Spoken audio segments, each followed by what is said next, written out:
বান্দা বলছিল এক আল্লাহর বান্দা নাকি চোখ বন্ধ করে বয়ান করে। কি করে? চোখ বন্ধ করে অন্ধের মতো বয়ান করে, চোখ খুলেও না। সামনে যে শ্রোতা আছে এদেরকে সুবহানাল্লাহ আলহামদুলিল্লাহ বলতেও বলে না। বয়ান করতে করতে করতে করতে করতে করতে দোয়াও করতে বেচারা চোখ বন্ধ করে। চোখ যখন বন্ধ, দোয়াও যখন বন্ধ করে করলো, দোয়া যখন শেষ, বি রহমাতিকা ইয়া আরহামার রাহিমিন, সামনে তাকায় দেখে সমস্ত ময়দান ফাঁকা। ওই যে আল্লাহর বান্দা করলো, বক্তা ডাক দিয়ে যাই হোক, এতগুলো মানুষের মধ্যে একজন আল্লাহওয়ালা মানুষ পাইলাম, এতক্ষণ থেকে আমার বয়ান শুনতেছে। ওই লোক ডাক দিয়ে হুজুর আমি তো আল্লাহওয়ালা, আমি মাইকের অপেক্ষায় আছি।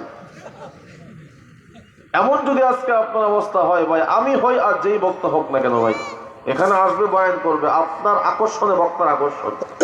মাঠটা গুছাইতে একটু সময় লাগতেছে, আপনার আকর্ষণ তো বক্তার আকর্ষণ। আপনি ভালো করে জবাব দিবেন, বক্তাও আলোচনা করে একটু আগে আমার ভাই বয়ান করলো, কত সুন্দর বয়ান করছে, আপনারা কথাই ঠিক মতো করেন না। আল্লাহ আমাদের সবাইকে বোঝার তৌফিক দেখ, সকলে পড়ে আমিন। তাহলে প্রত্যেকটা কথা জবাব দিতে পারবো তো ইনশাল্লাহ? পারবো তো ইনশাল্লাহ?